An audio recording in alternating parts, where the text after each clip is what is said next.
Barrister Femi Falana, SAN, leads an organization known as ASCAP, and he invited all of us to do a protest across the country yesterday against growing insecurity in the country.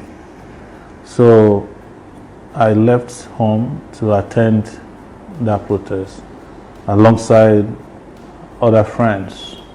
And upon approaching the Unity Fountain, we received intelligence that the police had locked the gates of Unity Fountain in Abuja.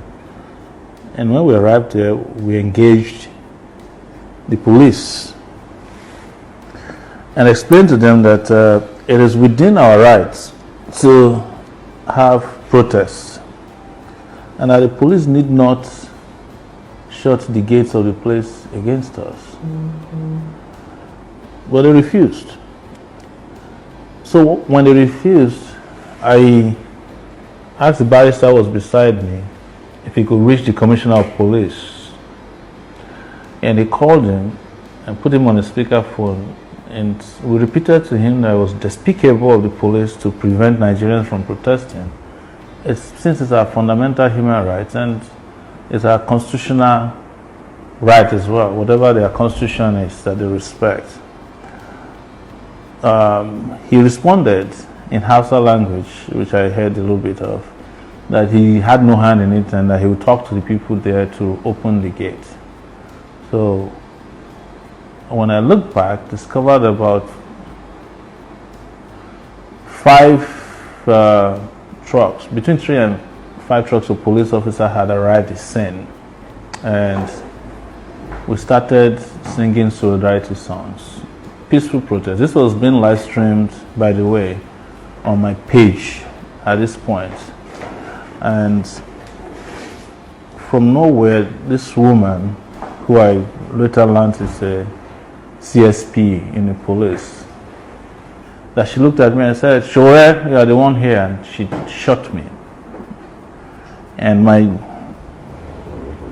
tie on the outside started to give in. At first, initially it was like a thump, and then later I started seeing, I noticed that blood was running underneath my trousers, my jeans trousers, and discovered I couldn't walk anymore and I fell to the ground. So upon falling to the ground, she instructed her men to be shooting more tear gas in our direction, apparently to prevent anybody from saving me. But 2 guys beside me picked me up and we entered the car to go to the hospital.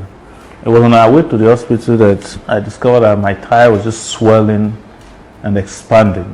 That we did a live video showing my situation. I had to remove my trousers, as they call it here, and we went to the hospital.